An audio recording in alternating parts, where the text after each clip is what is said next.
আসসালামু আলাইকুম গাইস। আজ আমরা বেরিয়ে পড়লাম টাঙ্গাইলের বিখ্যাত মাখন টানা খাওয়ার জন্য। বর্তমান সময়ে টাঙ্গাইলে সবচেয়ে ভাইরাল খাবার হচ্ছে এই মাখন টানা। আমাদের আজকের গন্তব্য টাঙ্গাইল সদর উপজেলার বেগুনটাল বাজার। প্রথমেই আমরা ছয়ানী পুকুরপাড় থেকে একটি রিক্সা নিয়ে নিলাম। এই রিক্সা করে আমরা চলে যাচ্ছি কলেজপাড়া পানির ট্যাঙ্কির সামনে। আজকে আমরা দুই বন্ধু একসাথে বের হয়েছি। দেখতে দেখতে আমরা চলে আসলাম কলেজপাড়া পানির ট্যাঙ্কির সামনে। এখান থেকে একটি সিএনজি করে আমরা রওনা দিব বেগুনটাল বাজারের উদ্দেশ্যে। 20 মিনিট অপেক্ষার পর আমাদের সিএনজিটা চলতে শুরু করলো। আপনারা যারা এই ভাইরাল মাখন টানা খেতে চান তারা কিভাবে আসবেন আমি ভিডিওতে বলে দিচ্ছি। প্রথমে আপনাকে টাঙ্গাইল শহর থেকে একটি রিক্সা করে চলে আসতে হবে কলেজপাড়া পানির ট্যাঙ্কির সামনে।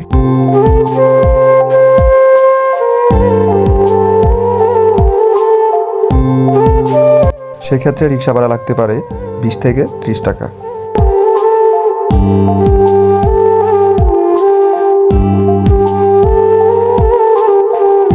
পানির ট্যাঙ্কির সামনে আসার পর আপনারা অনেকগুলো সিএনজি দেখতে পাবেন। এখান থেকে যে কোনো সিএনজি করে চলে আসবেন বেগুনটাল বাজারে।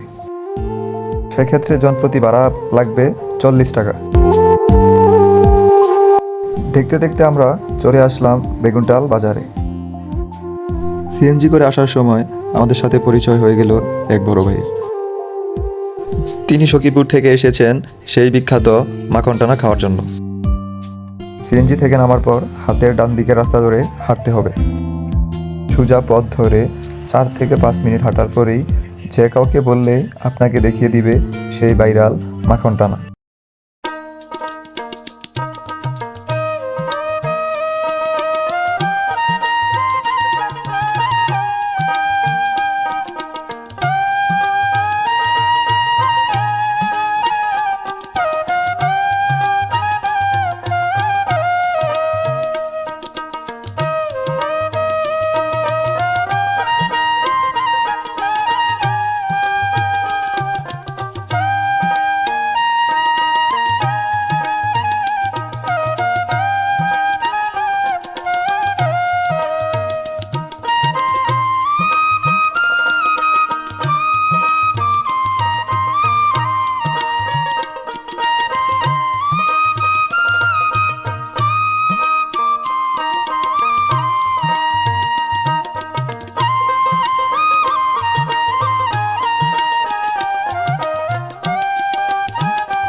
বাজারে একটু খোঁজাখুঁজির পর আমরা পেয়ে গেলাম সেই বিখ্যাত মাখন টানা এবং ভাইরাল কাকাকে। এই মাখন টানা খেতে হলে আপনাকে আসতে হবে প্রতি শুক্রবার দুপুরের পর। আমরা সেই ভাইরাল কাকার সাথে কিছুক্ষণ কথা বললাম। এখানে মূলত 2 ধরনের মাখন টানা পাওয়া যায়, একটি নরম ও অপরটি শক্ত। এই মাখন টানা কেন এত বিখ্যাত সেই রহস্য জানার জন্যই আমরা প্রথমেই একটু মাখন টানা খেয়ে দেখলাম। এই মাখন টানার স্বাদ অনেক ভালো এবং খেতে প্রায় সন্দেশের মতো। আমরা কাকার সাথে কথা বলে জানতে পারলাম মূলত এটা তৈরি করা হয় চিনি, মিষ্টির রস এবং দুধ দিয়ে। এটা দেখতে অনেকটা মাখনের মতো এবং নরম, তাই এটার নাম রাখা হয়েছে মাখন টানা। এই মাখন টানার স্বাদ অনেকটাই ভিন্ন এবং অনেক মিষ্টি। এই মাখন টানা নেওয়ার জন্য অনেক মানুষ দাঁড়িয়ে আছে এবং অনেকেই এখানে এসে ভিডিও করছেন। আমরা বাসার জন্য 1 কেজি মাখন টানা নিয়ে নিলাম এবং প্রতি কেজি মাখন টানা 120 টাকা কেজি দরে বিক্রি হচ্ছে। এখানে আমাদের সাথে একটি মজার ঘটনা ঘটে। কাকাকে আমরা মাখন টানা নেওয়ার পর 200 টাকার একটি নোট দেই। কাকা আমাদের 80 টাকা ফেরত দেওয়ার বদলে 300 টাকা দিয়ে দিয়েছিল। মূলত অনেক ভিড় থাকার কারণে এবং কাকা ব্যস্ত থাকার কারণে এমন ভুল করে বসেন।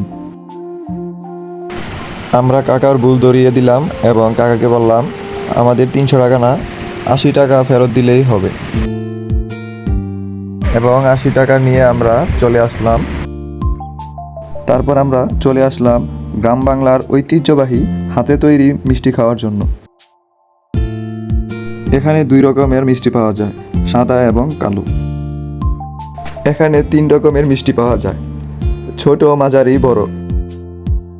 সেক্ষেত্রে দামেরও ভিন্নতা রয়েছে। ছোট মিষ্টি 10 টাকা, মাঝারি মিষ্টি 20 টাকা এবং বড় মিষ্টি 40 টাকা করে। চাহিদা অনুযায়ী এখানে মিষ্টির সাথে পাউরুটিও বিক্রি করা হয়। সাধারণত আমরা মিষ্টির দোকান থেকে যে মিষ্টিগুলো খেয়ে থাকি সেই মিষ্টির স্বাদ থেকে এই মিষ্টির স্বাদ সম্পূর্ণই আলাদা। যদি 90 দশকের বাজারের অনুভূতি নিতে চান তাহলে ছুটির দিন শুক্রবার দুপুরে চলে আসতে পারেন এই বেগুনটাল বাজারে এবং পছন্দ মতো কিনে নিতে পারেন আপনার নিত্য প্রয়োজনীয় যে কোনো জিনিস।